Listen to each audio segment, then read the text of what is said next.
This episode of Capes and Lunatics is brought to you by Tweaked Audio. Get awesome headphones, go to tweakedaudio.com and use the coupon code Southgate to get 30% off, free shipping, and a lifetime warranty. Or you can get there through the link on our website, southgatemediagroup.com.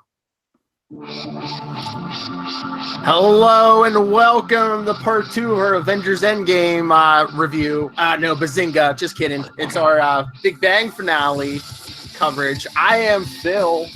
Joining me as always is not a real professor, but he plays one on YouTube.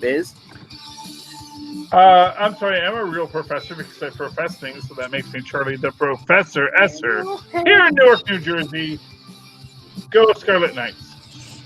And she who could drink Penny under the table is... Hey y'all, it's Lola. What's up? Can you drive me home? I don't know. I'll keep saying change. You're already home, so no one needs to try. No, I know. Call back to the show, Charlie Esser.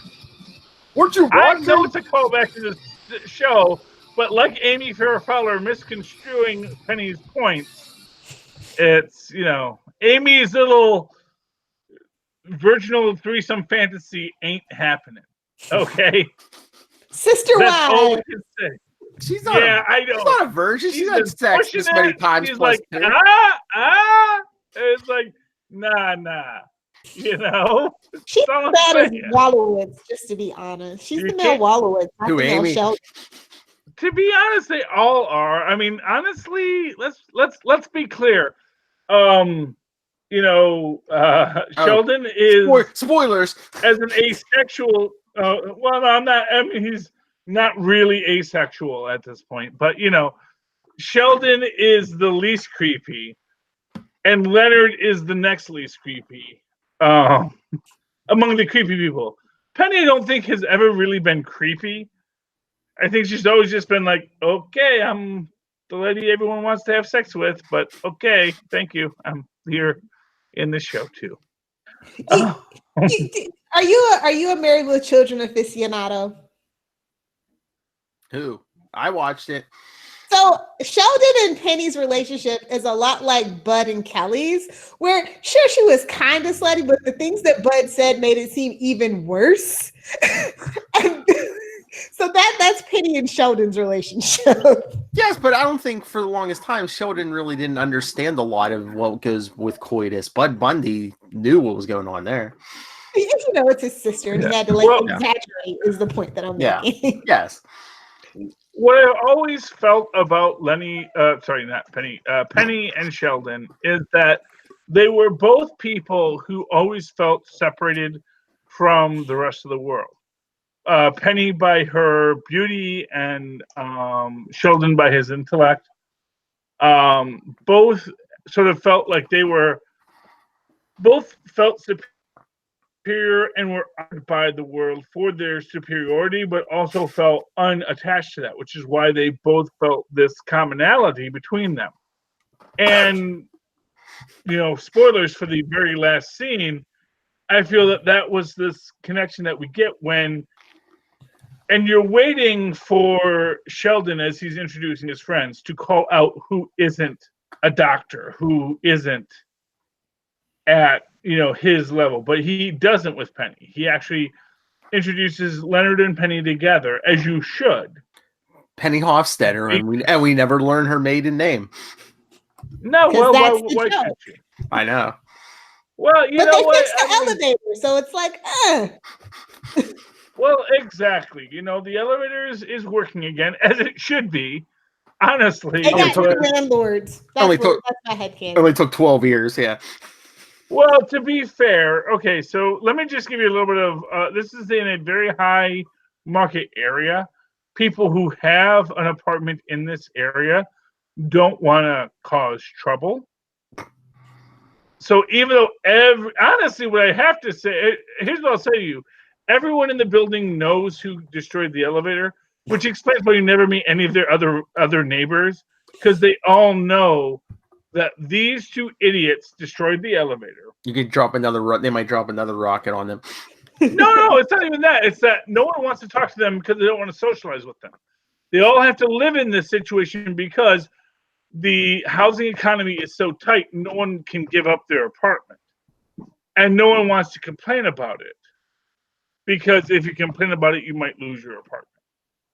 It is your basic capitalistic oppression of the working class wet dream, except of the middle class. Because no one in that Hashtag building late is middle stage class. capitalism. You're welcome. Yeah, well, it was a good run. I think we can all agree it was a good run. I think we all enjoyed it. Let's give a big round of applause, like the Big Bang Theory, capitalism. It's done it. It's had its show. It's had its finale. Let's move on to the next. Let's see what the next show is. Right. I mean, to be fair, as the show ended and I'm watching the sort of young Sheldon, I just had to think, wow, Sheldon's sister is probably just as smart as Sheldon, but never got encouraged. Boy, that's a whole other show in itself, isn't it? Yeah, really. Because as soon as Sheldon makes a point about, young Sheldon makes a point about, well, you can just watch the results of the future Super Bowl tomorrow too. It's like, and it's just he's got you there. It's like, it's like, yeah, he does have you there because his sister can follow his logic. His sister can follow his things. She's just not crippled. All three of the kids have different kinds of intelligences, and it's why they excel in three different areas in life. So, well, exactly, and actually, I think what it really is that Sheldon, in his own way, he's the needy baby, greedy baby. Yes. Well, yes, he is the needy baby, greedy baby. There's this theory about autistic savants, which is the idea that if you only had a certain number of keys available on your keyboard, you'd be really good at those keys. And it doesn't necessarily mean that you are overall better at things, but it just means that, man, on those keys, you're really great. And Sheldon is a guy who he basically is missing 8 out of 9 keys, but he has those extra keys, and he uses them to the best of his ability, and he plays some beautiful music with it. But Penny should have had Sheldon retested. That's all I'm saying, since that was their practice baby. And I'm glad they actually shouted that out, because I actually love the episode where they find the parenting book and they try it on Sheldon, and it actually starts working on Sheldon. Well, that's just that's just payback when he was trying to train her and he kept feeding her chocolates. To be fair, that's the Penny Sheldon dynamic. They both realize that, oh, you are like me. I've always, in the one sort of, what do you call it, test script I ever wrote for the Big Bang Theory, was the idea that Sheldon wakes up from a sex dream with Penny. And he's very overwhelmed by this idea that he has a sex dream, but it's the fact that they both are the same characters. They're just two different extremes of the spectrum. I think one is very more, right brain, one is very left brain. I think more than Leonard and Sheldon, I think Penny and Sheldon may be more the best friends because they're the ones drinking. I mean, he lends her money, and then when someone steals his stuff, she kicks the guy in the balls. No, they are actually the real pair bond. I mean, they are the best friends. That's what I'm saying. Those two are the best friends, I think, more than Leonard and Sheldon. They are the Milo and Pepper Ann of this series. Oh my God. I love that reference. I understand that reference. I appreciate that reference. I love that, Milo. You know why I use that reference? Because there was a whole thing in an episode where their sort of their nerdy friend who's a female, is trying to say, oh, there are lots of platonic relationships in history, and she can't find any. And I think it's great that we actually have now another Milo Pepper Ann relationship. At the end of that episode, she says you are a classic relationship like Milo and Pepper Ann, to basically say this relationship exists. Although I want to take a moment today to say it is not the first Milo Pepper Ann relationship. The first Milo Pepper Ann relationship is actually Dobie Gillis and Zelda Gilroy Although, and people will call me on this, if you want to go non-canonical in Bring Me the Head of Dobie Gillis, they are married. But from the first introduction in episode 3 of The Many Loves of Dobie Gillis, where Zelda is basically bemoaning the fact that they will wind up together because of propinquity, and they are doomed to be a couple. But prior to that moment, all throughout it, it's always this, they are the actual first will they, won't they, and we never got a will they, won't they with them, which was appropriate because they should never have, primarily because Zelda was gay, which you couldn't say in the 50s, but come the 60s, it all came out and she ran for city council. Yay, Zelda Gilroy. I'm a bombastic fellow. I'm going to my big nerd thing here. But, that here's what I want to say is that platonic relationship is at its core. The fact that a platonic relationship can be as deep as any sexual relationship is the core of the Big Bang Theory. Whether it is Sheldon and Leonard, Sheldon and Penny, Howard and Raj. Penny and Bernadette showering together, yes. Penny and Bernadette are actually a non-sexual couple. It's now, just like Raj and Howard. I mean, if you I don't know about that. Didn't Raj and Howard have a threesome with some girl at Comic-Con? I think they were just sword fighting each other personally. They don't want to admit it, but that's just I don't know. That was a joke from the original pilot. Lightsaber. That joke came back up about the threesome at Comic-Con. That joke came up after the pilot, so that's what I was like. The original pilot. That original pilot is god awful. Oh, it's not so that bad. Girl sucked out loud. Like they did not have the right dynamics for that. I'm not saying they had the right dynamics. I'm saying it's a funny show. You can watch it and appreciate it as a funny show, just in and of itself. It focused much more on college kids and drinking than on the larger idea of adults trying to build relationships. Yeah. I mean, I'm glad that got retooled. That's all that I'm saying. Well, it certainly did. And I have no qualms with it. I like what came out of it at the end. But I always feel bad for the original Penny who kind of got left behind. Who I feel bad for? I feel bad for the original Detective Douche on Lucifer.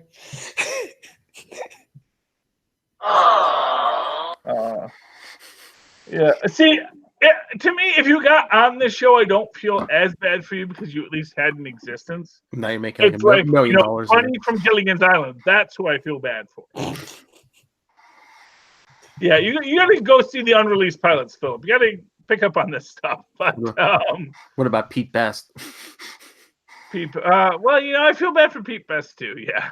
Okay, so since we're doing Dead Pilots, the Michael Richards show, that pilot. I've never seen that. It's on YouTube. You should watch it. Somebody gave the word to kill that, and we know what word that was. Oh, that was long before that, though. Wasn't it? Yeah. Well, it was like right after Seinfeld. Yeah, not for nothing. Michael Richards is a character actor. Yeah, but was he? He was great as Stanley Spadowski. I'm never going to argue that point. He was a fantastic Stanley Spadowski. But I think Kramer was just too well because now everyone just typecast him after that as Kramer, Well, yeah. I mean, it's funny. It's actually kind of a reverse thing. I was watching the first episode of The Many Loves of Dobie Gillis. And, Bob Denver's on there as Maynard G. Krebs, but he's talking in his regular voice. He's like deep, and he's like, "Hey, man, this is the thing about jazz and hip hop, and It's like, where's somebody to hit him over the head with a hat? Come on." Yeah, honestly. Now, later in that episode, he goes to that higher register because obviously the director said, "No, you're funnier in the higher register." But that became the character they're on. But like at that start of it, it's like, "Oh no, man, I'm just Bob Denver. I'm doing a character. I'm a beatnik, and yeah, so that's what I'm doing." So it's interesting how characters change over time. That's all I'm saying. I do feel like at least I can say there was no major flanderization of characters, except maybe Raj. You can argue Raj maybe got a little flanderization. Yeah. with Raj, His it's always accent came back with the fury out of nowhere for no reason. the thing with Raj is you're never sure if he's embracing who he always was, or if he's becoming a character. You know, when the whole and man, they had set up Love Amongst the Stars, as I predicted, really well in the penultimate episode. It's like, oh, I'm in London. I have to live in London. Maybe I should go to London too, where there is a big observatory, the Greenwich Observatory. I could work there. Penultimate. And then they just shut it down. They obviously listened to the show and said, dang it, Charlie figured this out. And they had to rewrite that whole episode. Charlie, you know, only douchebags say penultimate. That's a thing between Philip and I. I don't know if you know that. That's what Lilith. This is Lilith's theory. So she got me too. It's actually a hashtag supernatural reference. And what's the next episode of Doom Patrol called, Lilith? Yeah, Lilith. Exactly. Doom Patrol makes no bones about being a group of douchebags. They love it. I promise you. In the last episode or before, they will both have Ambush Bug and reference Van Wayne. Just my predictions. Mark my words on Doom Patrol. Mark your words wrong with a red ink pen, then. No, Van Wayne is getting a shout out in some way. They're gonna say, "I'm not. Who do you think I am, Van Wayne?" No, that's on that note. Back to the show we actually watched. Yeah, but no. Well, you know, you think Raj is gonna make it work with Sarah Michelle Gellar? No, I love how Sheldon was just like, wait, is that Buffy the Vampire? I know. Like when they were on the plane, I thought, I'm like, oh, it's just a joke. You know, they're not showing her face, so it's not her. And then she was there. I was like, holy crap. Well, of course. Well, not for nothing. If someone said, hey, I have a ticket to the Nobel Prize ceremony, would you like to come with me? You're going to say, okay, this isn't a date and all this kind of stuff. And you're going to go, and you can look at Raj, you can say, I could take him. Because I used to be Buffy the Vampire Slayer, and she didn't do her own stunts though, so maybe she can't. Well, you know what? But it's Raj. Come on. Yeah, not for nothing. She's a professional actress. She takes hop keto or something 6 times a week. No. And he was he's Amy's personal shopper. So Pilates, maybe. Well, you know what? Pilates builds your core strength, Lilith. I'm just going to say that you don't want to go with someone who does Pilates. And remember, because they'll bore me to death about being present. Yeah, I know. And remember, none of these guys on this show have much upper body strength. So come on, she can take them. True.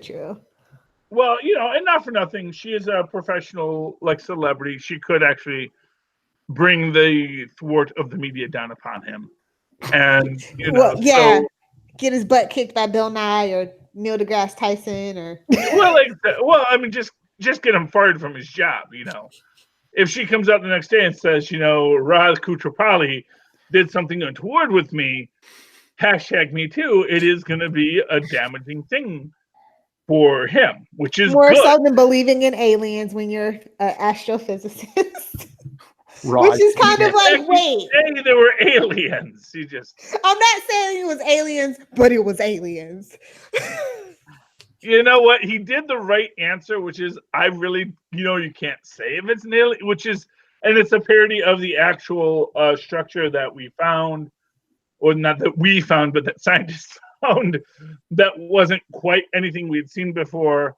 It's like, well, I mean, yeah, theoretically, it could be an alien, the remnants of a Dyson sphere, but it could also be something completely different because it's just something different.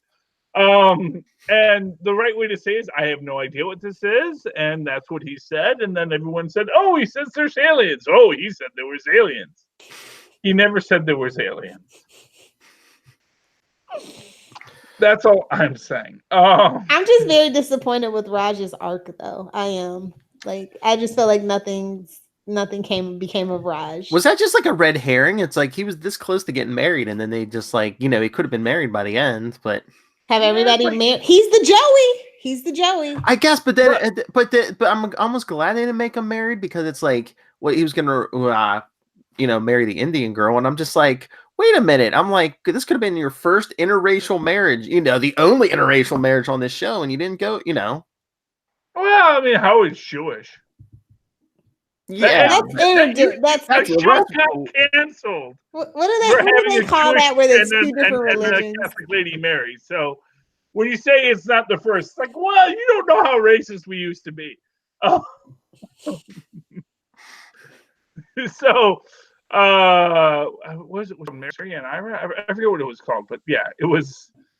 There was a show in the '60s by Norman Lear where heaven forfend, a mixed relationship of a Jewish young man and a Catholic young girl married, and wackiness, as you might imagine, ensued. So you get a Hanukkah bush instead of a Christmas tree. Hey, but, Philip, did you see that thing Jimmy Kimmel's putting on? What is that? Like another week or two? They're staging like a live episode of All in the Family and the Jeffersons. Yeah, well, that should be fun. I don't believe. First off, I don't believe Marissa Tomei as Edith. I certainly don't believe Woody Harrelson. Honestly, they're typecasting Marissa Tomei as old ladies now. You know, I don't believe if Woody Harrelson plays someone not from south of the Mason-Dixon line, I will be shocked. I've yet to see him do it in 800 million shows he's done. I don't believe Woody Harrelson can do a Queen's accent without doing it poorly. And I don't know. And then isn't it Jamie Foxx as George Jefferson? I'm just this sounds all terrible. He doesn't have the swagger of a Sherman Hemsley. Come on. To be fair, I mean, I don't know how they're shooting Jamie. Jamie Foxx might be very short. So he's 5'10". Okay, so he's actually proper Sherman Hemsley height. Now, and this is one of these things. Hollywood would tell you he's 6'2", but I've met him in person. 5'10". Here's what I'm going to tell you. I can the Tom Cruise number. Wanda Sykes as Wheezy. I don't believe Wanda Sykes as Wheezy with Jamie Foxx. Marla Gibbs is still alive. Is all that I'm saying, bro. Like that's all I'm saying. She's still alive. I just think they went with whatever big names, the biggest names they could get. Well, I mean, and they can't bring in the actual Wheezy. They might bring Wheezy in. Wait, is Wheezy still alive? I thought you were saying that she was still alive. No, Marla Gibbs is the maid. Oh, the maid. Oh. She was the best part of the Jeffersons. Excuse me. Yeah, but she's in the third episode. She's like Zelda Gilroy. You think she was there from the start? She's like the son, the white son that disappeared. There was no white son. Yes, it was. Bro, you don't know your Jeffersons, then. None of the sons were white. Google it. You'll find it on YouTube. It was messed up. I'm like, that's not how mixed kids work. You mean the neighbor kid? Son of the neighbor couple? Yeah. Okay. I don't remember that kid at all, but yeah. Yeah, he disappeared after his first appearance because that's not how mixed kids work. And to be honest, as the father of mixed kids, I will say sometimes it does. Sometimes it does, but not like that. Yeah, I mean, if they made him a blonde, I mean, Tristan's a blonde. You can run the numbers on it. Not for nothing. I was just there was not a lot of Lenny Kravitz's running around in the 70s. We get it. Those Esser jeans are like a nuclear bomb, Lil. Well, no, I was actually because I really liked Spike Lee's The Black KKK Klansman. Yeah. And I watched the original The Black Klansman, which was originally titled I Crossed the Color Line. Because it was like meant to be an intellectual film, as a lot of Grindhouse films used to be. And they do make the point about, clearly to the character, because in that one, it's about a very light-skinned African-American who then passes as a white person to join the KKK to destroy them with vengeance. But they do make the point that clearly there's been some mixing in your life. Okay, I got a question because since we keep getting off topic here. Yeah, we're very much off topic. All right. It's a nerd culture show. What do you mean? I know, but I'm just saying. I was just thinking about this because we keep going off topic. Besides the fact that Penny's pregnant, could almost have been like another episode? Like Yeah, it didn't feel like a series finale, except for the slowdown of the theme song. Like that was your I mean, it cue. had an ending, and hey, And the previously on, yeah. just like Endgame, no end credits title card. True. You know, and just like Sheldon, the Avengers Endgame trailer did get me excited. you know, he was very excited about that. It was a good film. I'm not going to die. I'm trying to create a way that my unemployed butt can go see the movie again. Oh, so yes. Look at I my didn't butt. use a bad word. I used the butt word. And I that know. Look at my butt is acceptable. We accept butt Look at my as butt. in of a joke. As You know in my what? butt. Gluteus maximus is the medical term. Mm-hmm. Uh, And also the butt? great Monty Python. Oh, we don't have my drop. What? Dong is a Biggest medical tickets? term. Oh, I got naked. I showed my dong. Oh, not that one. no. You know what, Lilith? You have to if you're gonna do a random drop. You know, he has a keyboard with 800 characters on it. It should only be like 3 or 4 tag dong. I only got one dong. I got naked. I showed my dong. It's like I created my own So drop. now we know Philip is not the pasta man. He only has one dong. There's my drop. Okay, I'm sorry. You may have to edit that out later, Rob. Did it have to be an hour? What? I feel like it didn't have to be an hour. I feel like they didn't actually have a story to tell. To put it to you really simply, it wasn't an Just hour. for advertisers. Yeah, no, there's 2 half-hour episodes that Which were comes shown down back to 45 minutes or something. They even put the to be continued because they don't want to have to re-edit this when they send it to. Yeah, I was gonna say syndication. Yeah. Although, for what it's worth, why are they even bothering with syndication since? Because it's already in syndication. Yeah, it's already in syndication. Well, no, because it's already on CBS on demand. It's already been on PBS into perpetuity, as far as I understand. It's gonna be like Seinfeld. It's gonna be everywhere. Well, but the thing is that CBS on demand is actually beating Netflix at the moment. And I do think it's beating Netflix because this was the one place you could watch Big Bang Theory really on demand. Who even knows the truth about those numbers? So supposedly there's so much money coming from this show. Even just the guy who wrote the theme song for this, supposedly he doesn't have to work another day in his life, and his kids don't have to work another day just from that song. Bare Naked Ladies that actually wrote. Yeah, and it's one of the guys from Bare Naked Ladies. Too, and and supposedly just the money from that song, he doesn't have to do anything else every day in his life, and neither do his kids. Yeah, honestly. Well, I mean, as much as have to do anything. Yeah. Wait, is this the longest running sitcom? This is the longest running sitcom. 12 years, yeah. 12 years. It beat everyone else, for whatever reason. Because now, will it stand as long as Gunsmoke? I don't know. Hey, I mean, there's still a channel here at like 11 o'clock at night. I mean, they still play Seinfeld episodes, and that went off the air 21 years ago. Yeah. Look, Seinfeld was a very good. Seinfeld is a cultural encapsulation of the 80s. I think a Big Bang Theory was a cultural encapsulation of the 90s. And yes, I know it's well past the 90s now, but sitcoms are always like 10 years behind. So they're like Canada. Exactly. Hashtag How I Met Your Mother reference. Don't yell at me. No, it's pretty brave. Honestly, not I've been to Canada. That is 100% true. For this. They are a show that, if you think about it, and yes, because, and to give you an exact, and in this way, Big Bang Theory is endemic of this. You think about like how big Avengers Endgame is right now, and you look at Big Bang Theory, they're still living in a world where the idea of the big superhero blockbuster was sort of a quaint idea, where Blade was the big superhero blockbuster. They're still from that universe. And as they've grown and become characters, we as people who lived through that in the 90s sort of say, yes, this is us. This is who we've always wanted to see.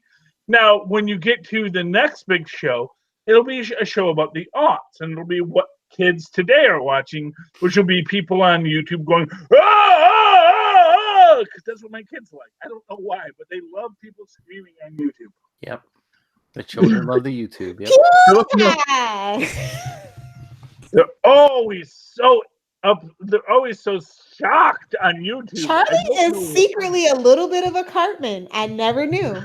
She's like, First off, Cartman and I both love the cheesy poops. There's no argument there. Now I'm doing cheesy poops. Hey, I'm right there with you. Yeah, man. I mean, I reject Cartman's racism. His basic view of everyone being an idiot, I totally embrace. So, Eric Cartman. On that note, yeah. Eric Cartman, another ample American. He is another ample American. On that note, But yeah, I can't believe nothing happened. It was so weird. As I said, except for like the pregnancy and yeah, I felt bad. It's like Penny didn't want to be married and she didn't want a baby. Now look at her. Well, because not for nothing, Lilith, that's kind of how it happens. I mean, not to be super rude about it. Look, I'm just going to be honest from my 1980s perspective. Friends I know who were so hardcore feminist, I'm never going to do this and that, are now posting pictures of their kids at violin recitals. And I appreciate that, and I love that, and I respect that. But I do know that if they showed that to their 1980s self or their 1990s self, their 1990s self would be like, what the F? Sort of like Orville. Because you kind of grow up and you live a life and you see things like, oh, okay, what I didn't want isn't necessarily a bad thing. It doesn't mean that she ever really. For everybody else, I'm just saying. Well, you know what it is nobody gets what you want, you know, except for Leonard. Leonard's got like the most charmed life of anyone in the universe. Hey, Yeah. he called his shot 12 years ago. Yeah, he's like, He Babe Ruthed it. He's like, yeah, our kids will be smart and pretty. It's you know it's the George conundrum all over again. You know, 90 that this is the amount of the George's brain he dedicates to finding women. This is what he dedicates to everything else. When he no longer has to worry about women, everything else becomes available. Leonard is the reverse of that. It's like, okay, I'm not going to focus on. I'm already an established scientist. I don't have to worry about that. Let me turn all of my brain power to how do I get a lady. Oh, I thought you were going to say now that he has Penny, he could have won the Nobel because now his mind's going to work towards science. He might. Honestly, that is the most doesn't have to worry about finding a woman. This series and this episode, nobody in their 30s or 40s wins a Nobel Prize. This is like really a Nobel Prize in physics at this age. Oh, well, to be fair, he's been a professor since he's like what, 12 or 15 or whatever. Yeah, he graduated college. It's 15 or something. Yeah. The Nobel Prize is given in a very narrow window. You have to have enough, basically asymmetry. Well, that's the thing. It's like the only difference. Like Albert Einstein is the exception.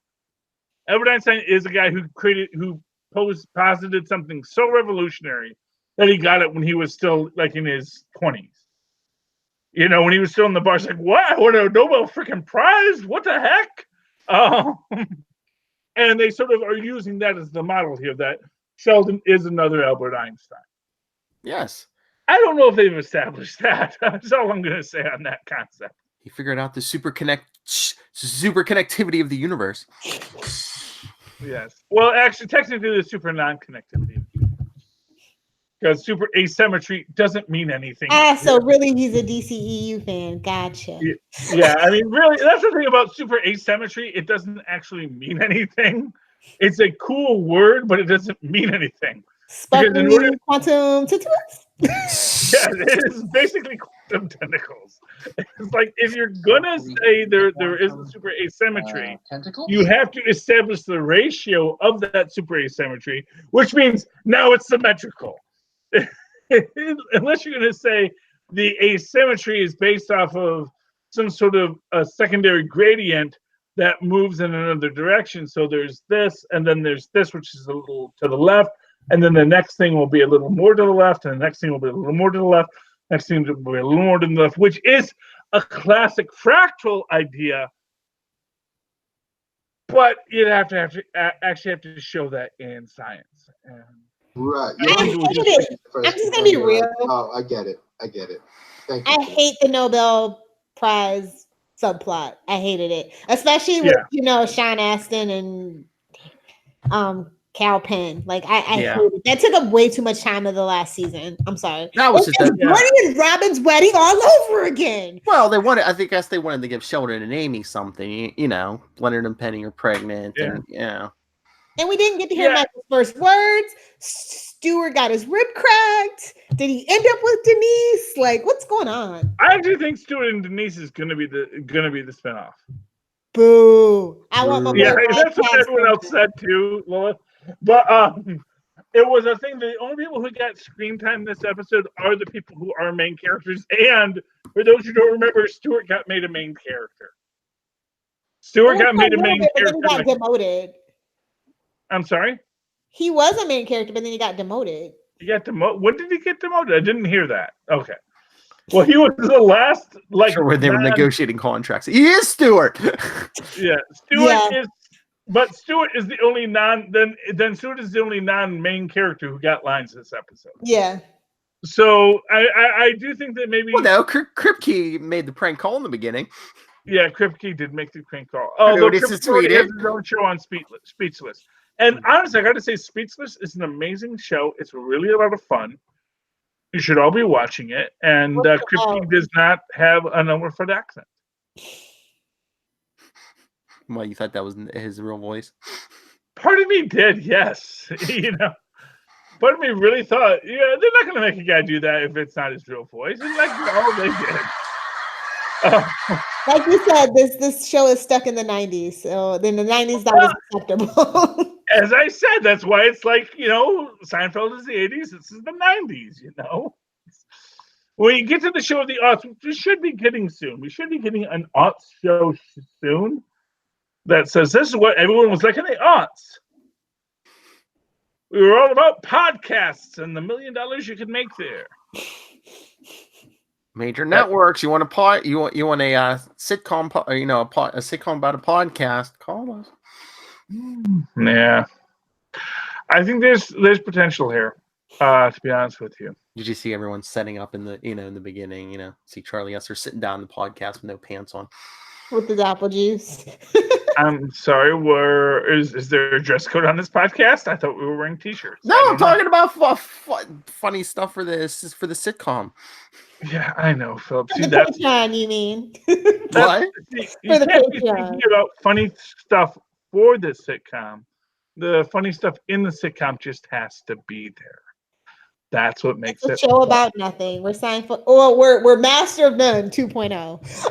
Every show is a show about nothing. The 2000s version of Seinfeld. That was the brilliance of Seinfeld. Is it just exposed a lot of every show's about nothing.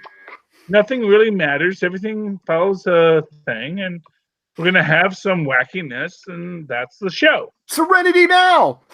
Serenity Now. Is that a thing? Is that something? No. Well, I mean, Hoochie Mama.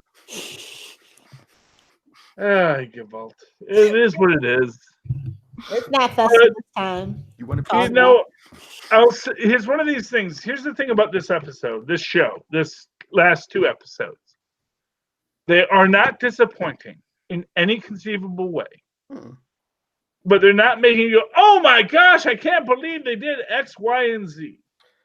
But it's just like, besides Leonard and Penny have the baby, life's going to go back to the way the normal. I mean, no one moved away, Yeah. Life goes on. That's the point. They'll have a reunion show in 10 years. It's the Sopranos all over again. You know what? No, it is not. No, I'm going to go there. Black. Yeah, exactly. Well, that was the thing. It's not ambiguous. The thing about the first episode of that season of The Sopranos was Sopranos home movies. At the very first scene, you just have them watching their old home movies and little Tony's dancing, and then it just flips off because they ran out of film. And that was the point. The end of The Sopranos isn't that it's the end of the story, it's that they ran out of film. That's how much film HBO gave them.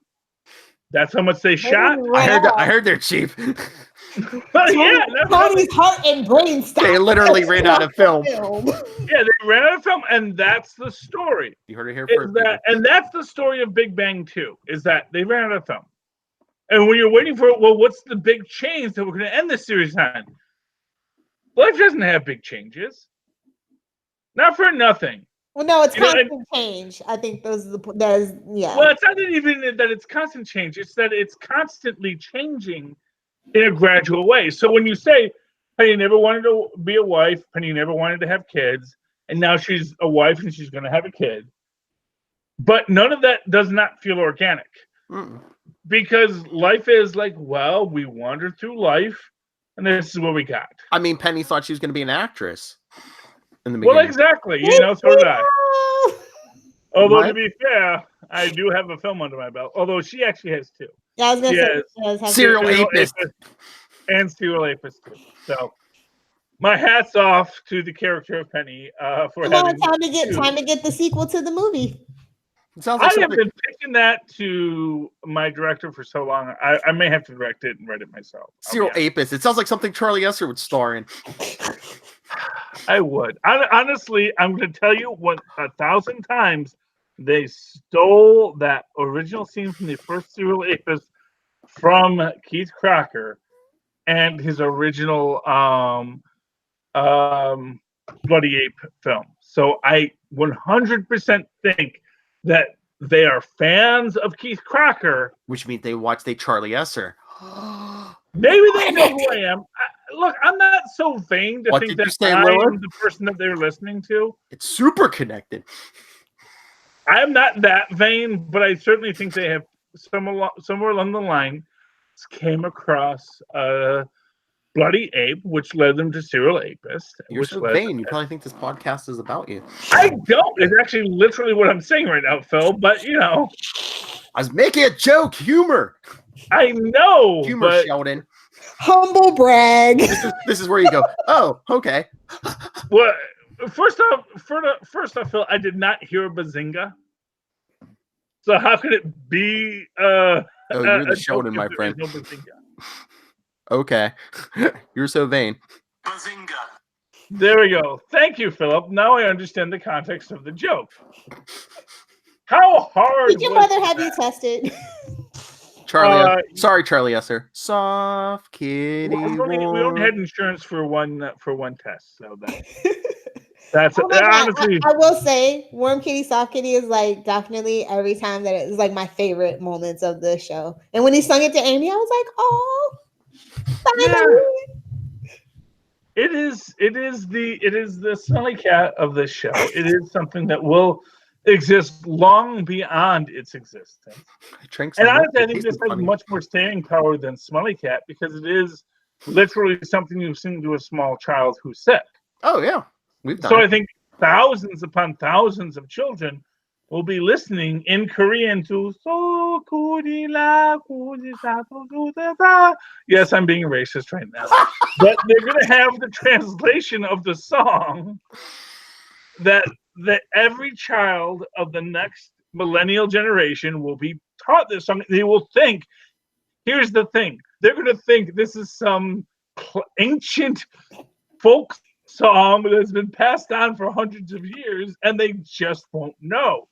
And it's going to be this big deal when Ripley's Believe It or Not in 2082 says, actually, the song Soft Kitty originated in the early 2000s, written by the guys from The Big Bang Theory, by Chuck Lorre, who is a musician, so he probably wrote the song himself. So I'm just telling you now, that is the Ring Around the Rosies of the next century. Because, you know, everyone's like, oh, it's from the Black. Actually, Ring Around the Roses was written in like 1908. What'd you say, 2082? Yeah, 2082. So 1908 was when Ring Around the Rosies was actually written. Yeah. We actually have evidence that anyone actually sang Ring Around the Rosies. Has nothing to do with the Black Plague. It's completely a fabricated story. No, I was just going to say 2046? Oh, no. I mean, maybe the Earth's around in 2082, and so then my bad. But yes, if you I was going to say 2082 when I'm 104 and tell my great grandkids, yeah, I watched that show. Exactly. And not for nothing, but when you're 104 or 146, whatever, you're going to be sitting there like, I don't remember if that was an established song before then or not. Because the brain dies. Because it's a feature, not a bug, to quote Lewis Black. Anyway, anything about the show you want to talk about? I don't know. I'm trying. I'm trying to do like all my favorite moments, and Yeah. I think Bernadette was my favorite character, though. Shut up, Philip. No, Bernadette was great. I mean, I love seeing Major Dad as her father. What? Major Dad. He's not her father. That's not Gerald McCraney. Gerald McCraney is Bernadette's You father. know the difference between Damien Dark and Gunther from Friends. Come Don't on, make. Philip. How much you want to bet? How much you want to bet? I will bet you $1 billion right now that Gerald wait, did you say Amy or did you say Bernadette? Bernadette. Either one. Gerald McCraney is no one's father on this show. Gerald McCraney is 1,000% Bernadette's father. No, he's not. I will give you $1 billion right now if I had $1 billion. Oh yeah, that's a threat. Okay, I don't know. I'll give you a dollar. Philip. I'll give you a Oh, dollar. man. I will put $1 in an envelope tomorrow if Gerald McCraney is not Bernadette's father. Oh, instead of sending it to Rob Southgate, you're gonna send it to me. No, he gets nickels. You get dollars. This is an established contract. Gerald McCraney is definitely Bernadette's father. Trust me, I know my Gerald McCraney sighting. These are not things, unless I fall into the Berenstein Bear universe. Mandela affected. Oh, he lives in the Gerald Mandela McCraney is 100,000% Bernadette's father, and he's looking it up now, and he's gonna send me $1. I expect that $1. Certified mail, Philip. Certified mail. It's not. See, You're little, gonna tell me, little Lilith, you're gonna say partner Gerald thing. McCraney isn't Bernadette's father? You're gonna go. No, You're gonna Casey Sanders from Grace Under Fire. I'm sorry. What Casey Sanders? is Bernadette's father from? Yeah, No, from Grace Under Fire. you're thinking of Penny's father, who actually that isn't who it isn't. Who's Penny's father either? Penny's father is one of the Carradines. I forget which one, but not the one that everyone knows. but Yeah, the one- yeah. He's right about Penny's father. But Yeah, it's Penny's not father is Carradine, one of but- the Carradines. Yeah, Bernadette's father is Gerald McCraney. He is Simon from Simon and Simon. Come on, people! I can't be the only one who knows this. All right, Mike Rostenkowski is played by Casey Sanders. Yeah, thank you. Boom. What? That is Yeah. not true. Casey Sanders. The Yeah. internet does not lie, Charlie. Like, The internet lies does. all the time. I know, but Like that time No. everybody thought Forrest Whitaker had a twin. I'm sorry. and Penny's father is played by Keith Carradine. Yeah, I don't care about Penny's dad. Well, that's what I'm just. He was right about that one. Okay, I'm looking up Gerald McCraney now. You got to go by actor All right. to All character, right, not do the other it. way around. And you won't see a credit for him for Big Bang Theory. I'm certain I will see this. He doesn't believe me. I looked Who's it up. expecting that Yeah, dollar in the well, you mail? know what? I'm I on- fell into the- you know what? I'm on Honestly, IMDb. I step This is from between so many IMDb, Charlie universes. Esser. You better go check what I else fall we between did so there, many Charlie. universes. Oh hey, Charlie Yeah, Esser. Charlie Esser, who played Sheldon's mom. Oh, it's Sally Well, that's Field. Roy Metcalf. I'm sorry, what? Yeah, I thought waiting for you to say Sally Field or It's something. Roy Metcalf. I know. Yeah. No, it's Roy Metcalf. I Okay. know. He'll never get. Yeah, He'll so never get. obviously I've stepped between universes again, so that's not Gerald McCraney in this universe. So that's fine. Somebody get Joe McCraney on the phone. Cut that apple I'm piece sorry. off. Look, Next- okay, next- for next you he's gonna- people next that he's gonna be listen to arguing- people all the time. I understand. You see, that's the thing about the Mandela effect is people who are like all obsessed about the Mandela effect. It's like things that this is stuff that happens to you like once. It's like, dude, I'm like stepping into other lives of myself 1,000 times a day. Lilith, You know, it's like should we reveal to him who plays Will Wheaton? No. Okay. Will Wheaton plays Will Wheaton. I'm sure. of that. Wheaton! No, and you know what? I'm going to guarantee you next week, you're going to look it up again. It'll be Gerald McCraney. Remind me 1 week. I guarantee. Oh wait, this isn't Reddit. I was gonna say we could do it Saturday for capes. Yeah, I'm just saying the universe will shift back to where it's supposed to be, or where my universe was. You snap those stones, That's- Thanos. I'm just saying that's how these things work, Philip. You guys all think the universe is so solid and so real. It's like, no, it's pretty much changes constantly, and everything that was from the past is just a black ink remembering of what once was. Okay, Apple Juice, can you put Charlie Esser back behind the wheel? Thank you. So I've always been in charge here, Philip. Okay. like secretly in the back of my head, I think the reason why they ended the show like this is like secretly they want to do another season. Just not right now. They want to come back Atlanta and have it 2 or 3 years off. They would have kept this going forever if Jim Parsons didn't want to leave.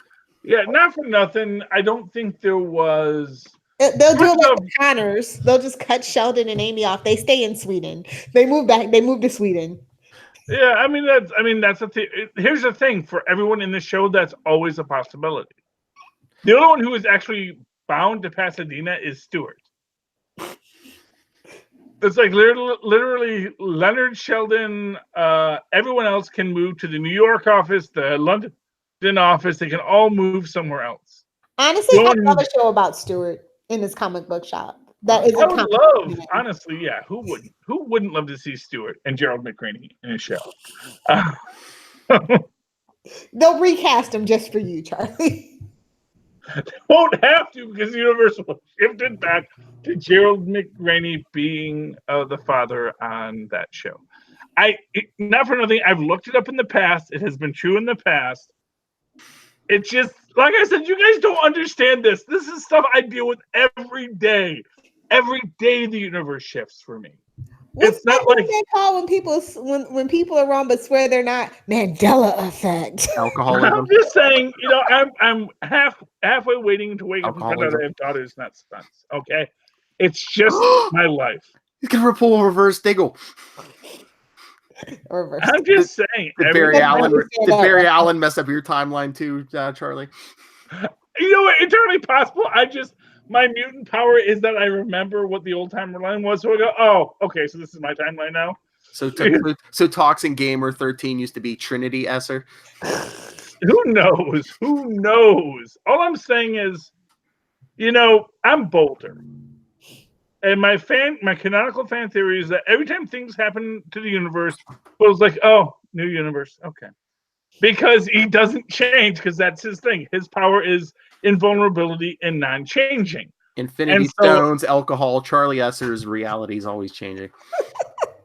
Entirely possible, but I'm just saying, you know what, Philip, you can be proud now, but you'll be undone eventually. On that note, what, the Gerald McRaney thing? Any number of things. Okay. I had the Berenstein moment too.